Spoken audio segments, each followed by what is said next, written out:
এই মেয়েটি কেন গাছের উপর থেকে রশির সঙ্গে ঝুলে চুপ করে এই লোকটির বাইকের পিছনে বসল? লোকটি ফোনে কথা বলা এতই ব্যস্ত ছিল যে সে বুঝতেই পারে না একটি মেয়েকে বাইকের পিছনে বসিয়ে নিয়ে যাচ্ছে। তখন রাস্তার মধ্যে পুলিশওয়ালা তাকে থামিয়ে জিজ্ঞাসা করে, তোমার পিছনে এই মেয়েকে? তখন আঙ্কেল বলে, স্যার এটাই তো আমার মেয়ে যাকে আমি খুঁজছি। তখন মেয়েটি তার বাবাকে ডাকতে ডাকতে কাছে চলে আসে। তখন পুলিশওয়ালা বলে, তুমি এর মেয়েকে ভাগিয়ে কোথায় নিয়ে যাচ্ছিলে?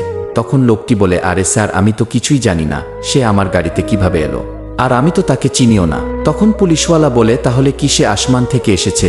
তখন লোকটি বলে, কাশ সে যদি 10 বছর আগে আসমান থেকে আসতো তাহলে আমি আজ কুমারা থাকতাম না। তখন মেয়েটি বলে, স্যার সে আমার সমস্ত গয়না নিয়ে বিক্রি করে দিয়েছে। তখন মেয়েটির বাবা বলে, স্যার আমি মেয়েকে নিয়ে যাচ্ছি, বরকে বিদায় করতে হবে, আপনি তাকে থানায় নিয়ে শাস্তি দেন। এরপর যা হলো তা দেখার আগে ভিডিওটি লাইক করে দাও, চ্যানেলটি সাবস্ক্রাইব করে দাও।